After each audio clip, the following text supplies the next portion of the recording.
Now the sun's coming out. Tell you what, I've been doing indoor shows all year, so it's nice to be outside even though I got froze to death yesterday. It is one warmer day than it was yesterday. I saw it! I'm going to introduce myself. My name is Gillfillan. I'm from Ridgeway, Ohio. I get the opportunity to pull this tank all over the United States. I left the house January 6th. One more. January 6th. So it's a dream of mine I had ever since I was a little kid. My father first brought me to one of these shows. I seen somebody stand up here on the tank talking. I thought, man, that is my passion right there. Where are you going, Josh? Josh, don't. No. I don't want you falling off the back of that. Let's go. Down here. Come on. And that's something I was telling you. A man down here, he has a radio station. He holds his hand up down here somewhere. There he is, right here. Jim Mauricio. I'm telling him, talking to his voice. I'm telling him, it's a passion that you have. To follow your passion. Don't let money stand in the way of following your passion. Okay? This is not a rich man's sport. It does take a lot of money to do the sport level I'm going in. What I'm saying is I'm not making a whole lot of money, but it's a passion that I have. I know there's a saying that if you love what you do, you never work a day in your life. So I don't feel like I work a day in my life because right now this is what I love to do. It's a passion of mine. And I'm going to pass that on to the younger generation. Follow your passion. Money's not everything. Be happy with what you're doing. I know since I've been doing this, I'm getting the snooze alarm once. I get up every morning and I'm ready to go. I love what I do.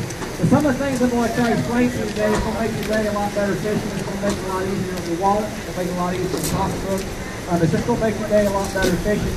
Some things that the people that I've never seen before, some people things don't think of, and people usually say, oh, why didn't I think about it, okay? So I'm going to start off with as far as lines. There is different lines out on the market right now. Everybody seems to get confused what's the difference between fluorocarbon, monochrome, braided lines, and so forth like that. Well, I'm going to kind of break it down here a little bit. Braid has zero stretch, has zero memory, and it has a very small diameter with very, very high pound test. What I mean is, now we can put 65, 80 pound, even 100 pound tests on bass size reels, okay? It has zero stretch.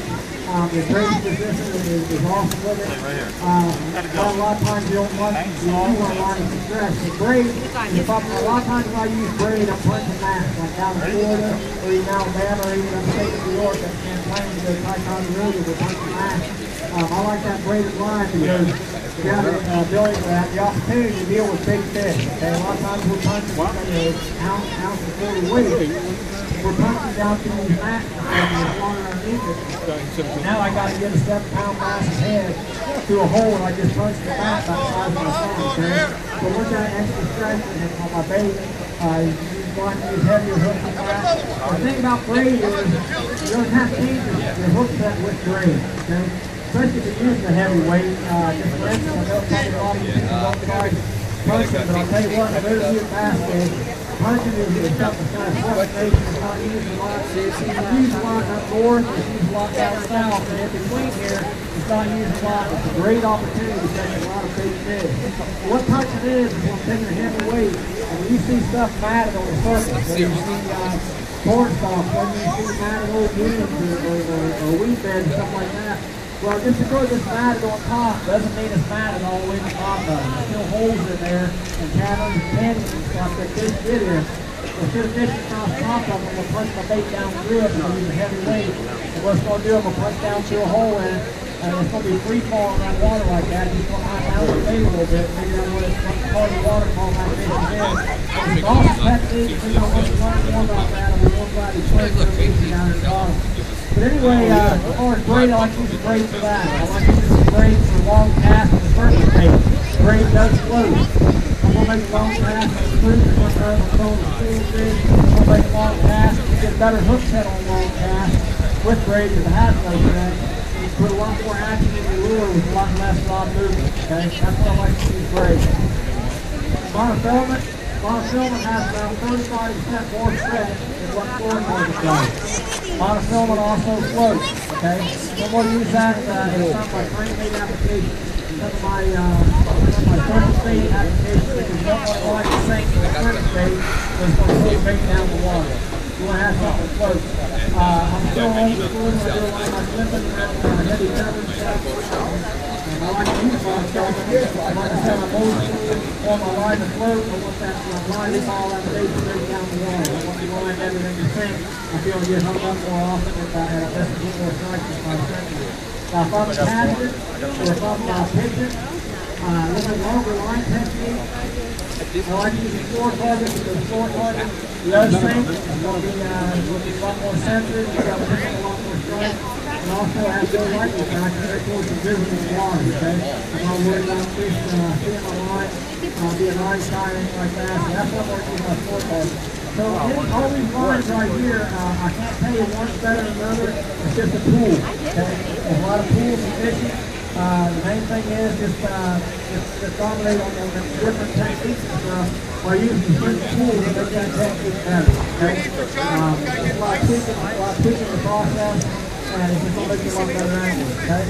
Now, one thing I would like to show everyone my signal is this right here. I want to a lot better fishing. I want to need somebody proud to help me out. If they would. You can run down with that in the tank right there.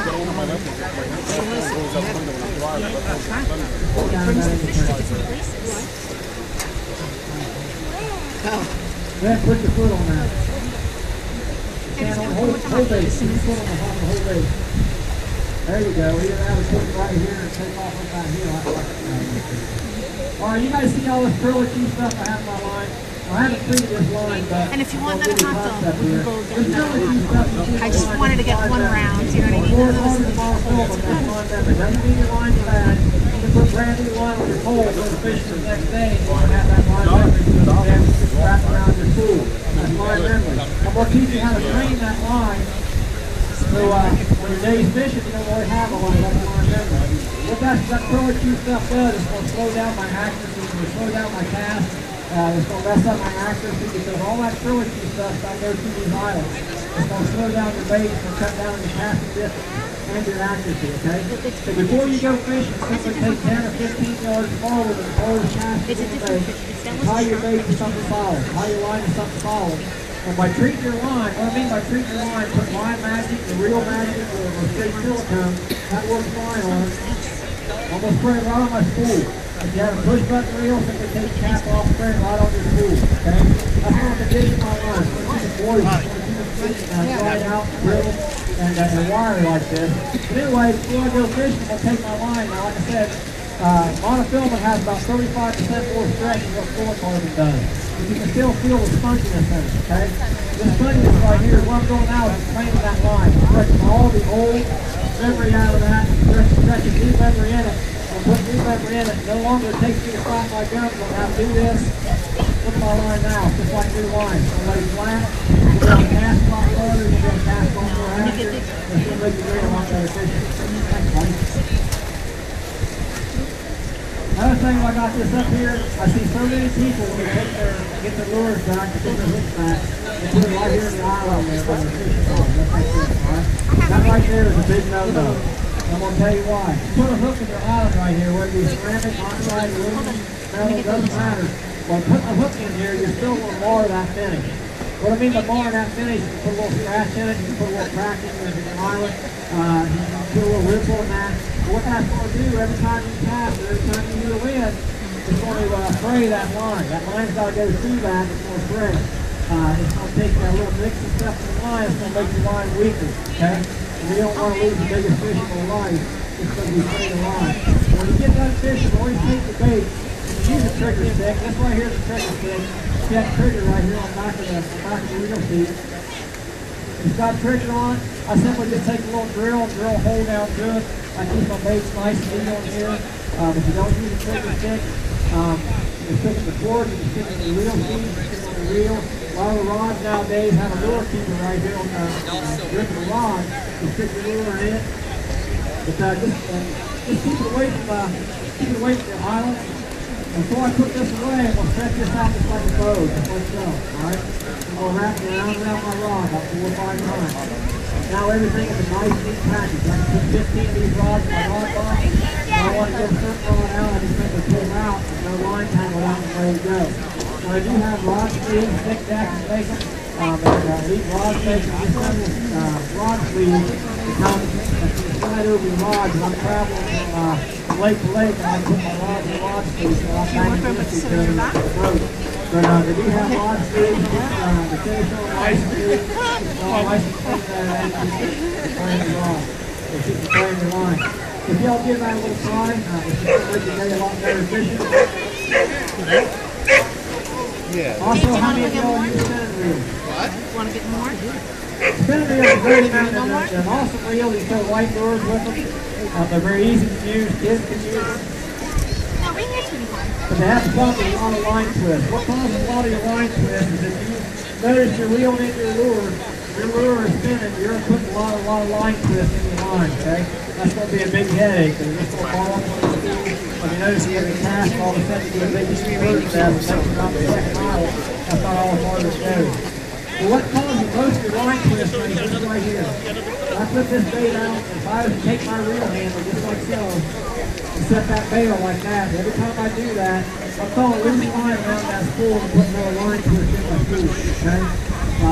To get the habit of when you're throwing a spinning reel, after you make your cast, take your free hand, put your bail over the bail, pull it up in that roller, make sure your line stud when you go back up to the pool. That's going to take a lot of headache.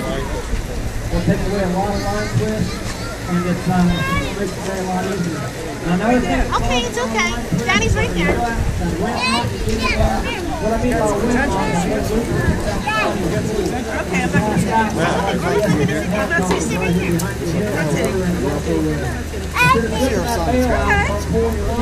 Okay, you said I'm over there. It'll all just start pouring out before you load and it's the fish. It's just a big headache. So instead of open up the bail, just simply loosen up the drag and start pouring out this way. Okay? Who's this guy here? Back out of it.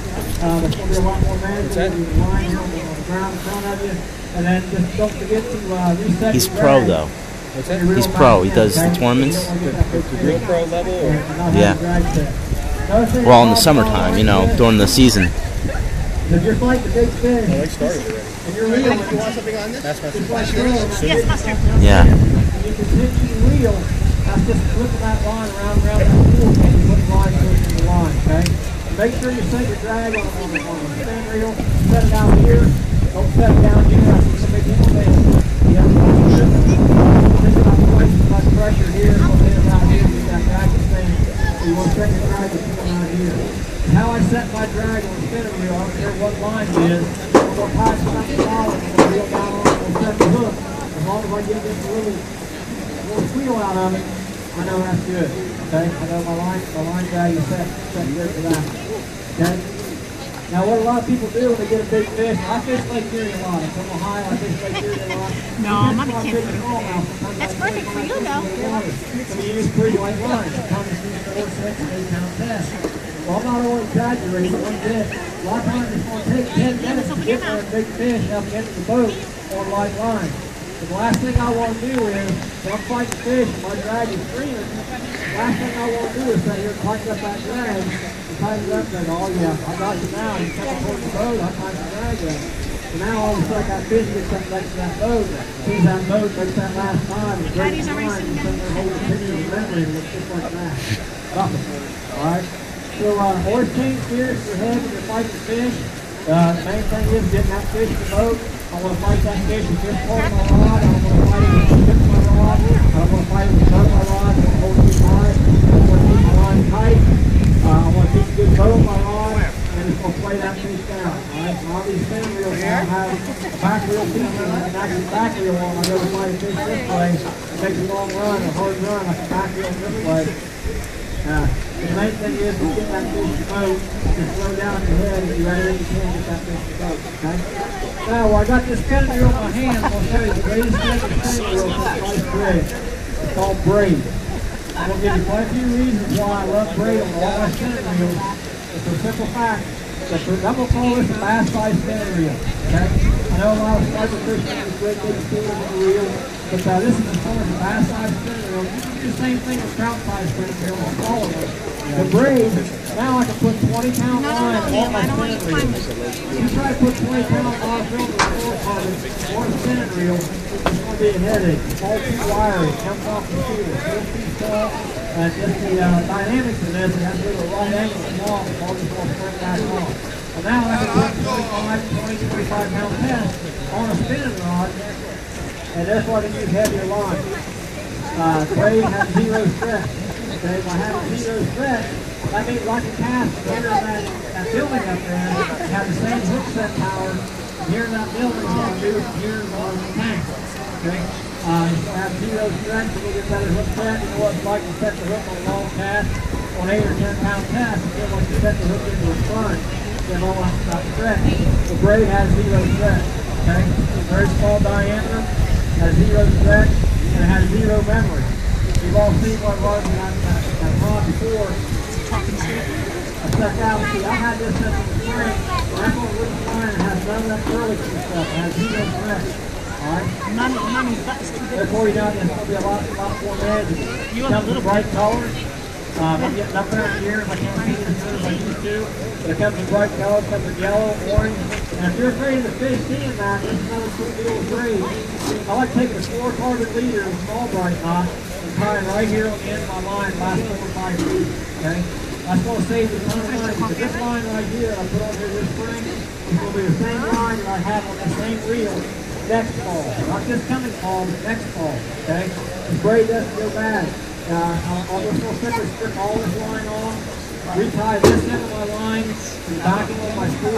Always use backing when you're putting braid on the spin reel or bait basket, because like I said, braid has zero stretch, so you can't pull that knot down tight. You don't use backing, you take about 15 turns of backing with monofilament on the spool to pull that knot down tight. And if you don't, this braid ain't going to be able to get tight. You still pull that spool regardless of what your drag does. The line is still going to slip around the spool. Always use the backing. I use small bright knot. But the cool thing of it is, now if I want to train diameter lines, if I want to go to 6-pound lines, if I want to go to 8 or 10-pound lines, and now I can actually go to 17 or 20-pound test leader at the end of this, I don't have to use half the spool to pull up my reel. I'm going to use 4 or 5 foot at a time. I'm going to use small bright knot right here and try this on. And that line's going to last me for 2 or 3 years. I'm going to keep that line free and keep it free. That line's not going to go bad. It's going to save you a lot of money in your pocket. Every time you pull your reel, you have to buy a new spool line. Okay? That's a really cool deal. Braid is awesome. The spinning reels, all my spinning reels have it on there anymore. It's going to save you a lot of headaches. It's real manageable. I like to use the 4-carbon leader for the simple fact braid does float. And I want this 4-carbon leader, which I said before, it sinks. Therefore, my base going to sink more natural and being very visible to be able to see that bite. You go throw 4-carbon underneath the boat dock, and you get the bait up underneath the boat dock. Once you hit that shadow, it becomes absolutely invisible. You ain't going to be able to see it with the naked eye. With this braid right here, it's very high visibility yellow. Your line jumps, it's just like watching a quarter-ounce rope jump. Boom, there's no doubt in your mind you got bite. Okay? Now, like I said, by being from Ohio, I'm a shallow water structured fisherman. I love fishing with jig. I'm a jig fishing freak. I like using black and blue. Using 9% of the time, I like using black and blue. I can remember the theory that if the barometer is 30, what we call 30 or above, I like going to the black and blue jig. Now, if the barometer is below 30, I like using the black and blue jig. Alright, if the first is snow, I like throwing a black and blue jig. Alright, black and blue jig is my confidence gauge. I cannot express enough how much confidence has to do with fishing. If your confidence is the bait that you're using, you're going to catch more fish with it. I don't care how much money you spend on your equipment, your boat, and rods, and reels. I don't care how much money you put in your tackle box. How many lures you go to Walmart and buy that your wife don't know about. Confidence is the number one lure you're going to put in your box. Okay? If you're confident you're going to catch one, you're going to catch one, right? I like using a black and blue jig. Same black and blue, I like black and red. The reason I like that, I like fishing stained shallow water. I like fishing stained water. What stained water does is gives you something to fish. It gives you something visually to actually fish. So I'm going to explain that is if I set the lights out right now, it's got dark right now, it got black. You people standing out here in the middle of nowhere, you're going to start hitting your waves to get up against something, you're going to feel safe. Okay? You people sitting over here on the bleachers, you're going to feel safe because you're against something. Well, it's very, very unusual to find suspended fish out there in stained muddy water. They're not going to suspend. They're going to go to the bottom and they'll get around cover. Their flight zones will be smaller, but they're going to get around cover. that visually gives me something to actually fish. Okay? That's where your accuracy comes very, very handy with saltwater fishing. It becomes very, very accurate. The target's going to be smaller. You will be able to put this bait in places where other people can't. I know it don't look like it's my football up here, but I have to feel my hand once in a while. I do a little bit clear. I don't ever miss my mouth. Alright? So accuracy is nothing more than practicing. It ain't no different learning how to shoot a basketball, no different learning how to shoot a gun or a bow. You simply put your equipment in your hand, walk around the yard, swing it under bushes, throw it at the cat, throw it at the neighbor's dog, I don't care. Just know this and learn what you can do with this and just try how many more fish you can catch by being very, very active. I want that first cast to count, and I want to go right on top of that fish's head. That's why I like to use a little bit of heavier bait. I am a power fish, so I like to cover a lot of water, so I like to cover it thoroughly, okay? I like to use a little bit heavier bait, say a half ounce or 3/8 ounce bait, and I want that reflex strike. I believe that 75% of the fish that we actually catch on an artificial bait is a reflex strike. What I mean by reflex strike is there's a dog laying down here on this concrete somewhere. You're supposed to let people walk by it all day long and hit them in the head you want dead. If I just jump off top of this house and land on top of it, I'm going to get bit, okay? So I'm going to jump on as many dogs as I possibly can in this bait at any time, and I'm going to give you a little hint on how to do that. This right here is a pitch cast. I use this probably 90% of the time, it's about flipping. But a pitch cast is very low trajectory on the end of the water, very quiet. And the other thing I want to stress is by saltwater fishing is being very stealthy. I do it very stealthy, being very, very quiet. I saw these power poles right back here. If anybody wants to hear about these power poles, shallow water anchor system. I have 2 of these on my boat. I just simply hit the button, these boats will drop the back of my boat, and my boat's going to be stationary, and I'll have to hit my troll motor. Now instead of drifting past the direct pile, I can actually drop my power pole. I can fish that direct pile every limb for limb and blow down every limb for limb without touching my troll motor. Because if a fish can pick up the vibration of a little 4-inch worm or a little grub or something like that, the sound of that troll motor's got to sound deafening. Now I'm very, very quiet, very stealthy. And we'll pitch the bait in. There's going to be a low trajectory, so I'm going in the water very, very quietly. If you notice I lowered my rod as we're smacking that line when I put it in there, that's going to make that bait fall straight to the thing. I'll fall straight down to my target. Yeah, we just want to go up there. And I'll do that a little faster than that reflex strike, okay? If I were to set my reel, use that bait into the water. If I were to set my reel to watch what that bait does, it's going to bring it back towards me, alright? If I throw into a stump, it's like 4 or 5 foot deep, and I throw on top of that stump, I will get that reflex strike. If you notice I lower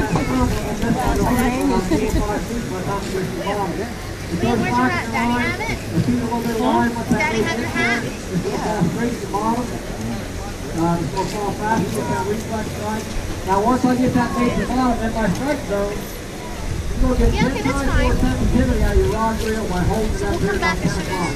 I'm going to fish this bait on the slack line. When I hop it, I'm going to put slack back on the line. You put the back of the button. When the fish picks up this bait, I want this fish to pick up this bait on the slack line. If the fish on tight line and it's up against your rod, that fish is going to suck in that bait. It's going to suck in your rod, your line, and everything else. You're going to feel the suck, it's not going to get that bait to smile, okay? I want to make sure that fish gets the bait. This fish will have slack on the line. That fish picks up that bait, it's going to suck it deep in its mouth, and you'll pull straight up on the hook set. It's like you want it on a jig.